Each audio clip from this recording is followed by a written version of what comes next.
بسم الله الرحمن الرحيم. اللهم صل على سيدنا محمد كما صليت على سيدنا إبراهيم وعلى آل سيدنا إبراهيم وبارك على سيدنا محمد وعلى آل سيدنا محمد كما باركت على سيدنا إبراهيم وعلى آل سيدنا إبراهيم إنك حميد مجيد. Mes amis, salam alaikum wa rahmatullahi wa barakatuh.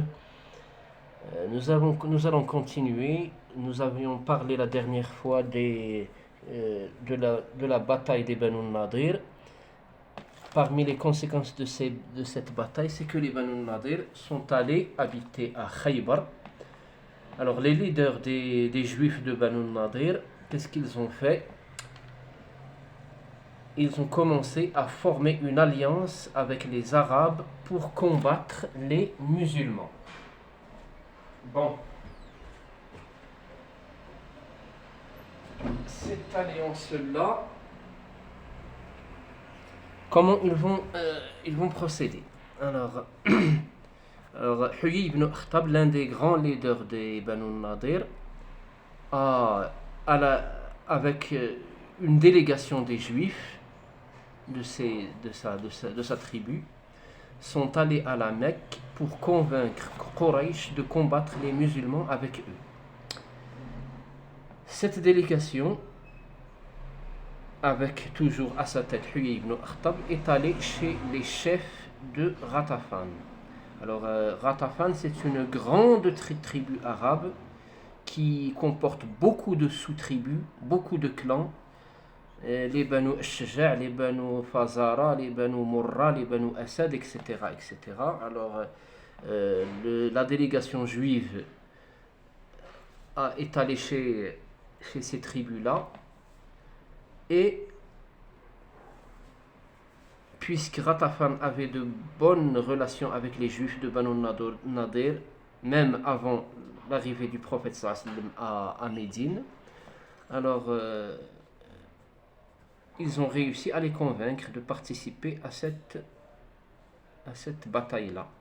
Alors ainsi s'est formée une coalition de plus de 10 000 combattants, sans compter les juifs de Banu Nadir. Cette coalition avait pour but d'exterminer à jamais les musulmans à Médine. Alors bien sûr, pour les musulmans, c'est une grande catastrophe. Une armée aussi grande, c'est vraiment beaucoup pour eux. Parce que même si on compte les enfants et les femmes et les vieillards de Médine, on ne trouvera même pas 10 000 habitants à Médine pour affronter. C'est-à-dire que les hommes capables de combattre sont rares. Il y en a beaucoup moins. Le rapport de force là est vraiment très grand. Alors qu'est-ce que les musulmans vont faire pendant que les coalisés se préparaient pour leur décisive bataille contre les musulmans? Le prophète sallallahu alayhi wa sallam a été informé de ces faits-là. Il a consulté ses compagnons, et les musulmans ont donc décidé de creuser une tranchée qui stoppera l'avancée des ennemis vers Médine. Cette proposition-là a été faite par un compagnon d'origine perse, Salman al-Farisi radiyallahu anhu. C'est lui qui a fait cette proposition. Il avait la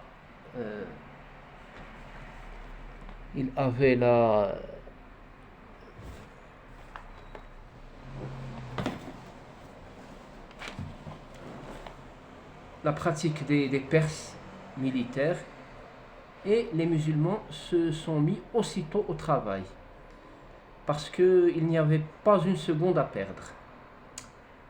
Alors Médine, comme on l'a dit, était entourée de hauts reliefs de tous les côtés, de l'ouest, de l'est, du sud.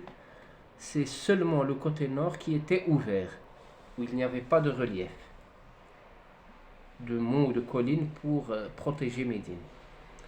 Et il était clair que l'armée des coalisés allait attaquer de ce côté-là, du côté nord. La tranchée a donc été creusée au côté nord de Médine. Ensuite, les musulmans n'avaient qu'à veiller à ce que les ennemis ne puissent remplir la tranchée de terre pour s'offrir un accès vers Médine. Bien sûr, le fossé devait être assez large et assez profond pour empêcher toute pénétration de quiconque. Alors l'ennemi ne pouvait donc rien faire à part assiéger Médine. Voilà.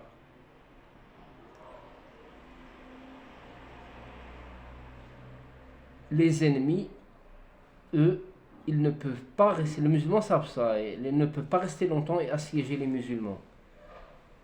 Ils n'étaient pas prêts pour cette option-là pour de nombreuses raisons. C'est la seule option envisageable du point de vue militaire, c'était d'assiéger Médine. Mais les coalisés n'étaient pas prêts pour cela, pour de nombreuses raisons. D'abord, ce n'étaient pas des soldats qui recevaient un paiement régulier pour leur service. Chacun d'entre eux avait ses préoccupations quotidiennes, une famille qui attend de la nourriture et les autres besoins de la vie.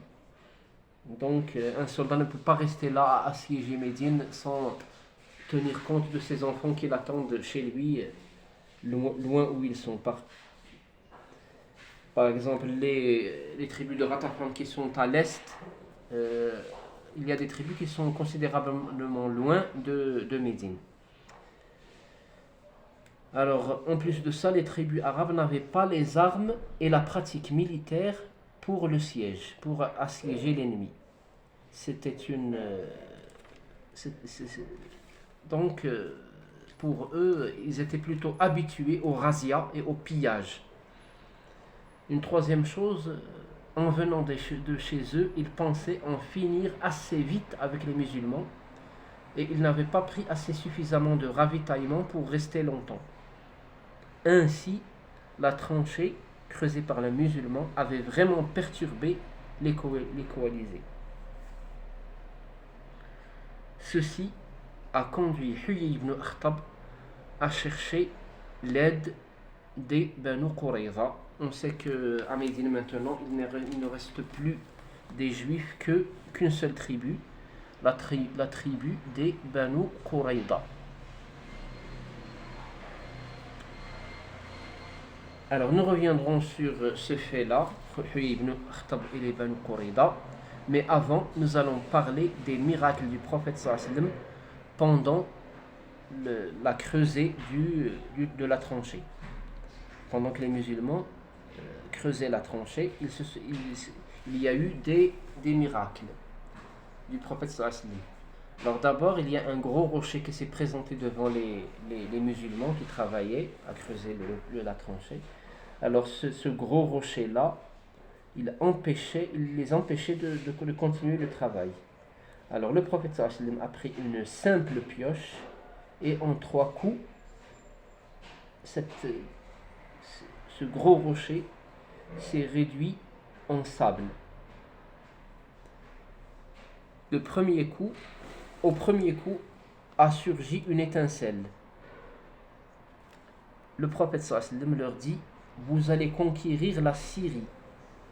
Deuxième coup, deuxième étincelle, vous allez conquérir la Persie, a dit le prophète sallallahu alayhi wa sallam. Troisième coup, troisième étincelle, vous allez conquérir le Yémen. Ces 3 événements, ce sont, comme nous le savons, nous le verrons Inch'Allah plus tard, se sont réalisés quelques années plus tard, après le décès du prophète sallallahu alayhi wa sallam. Alors,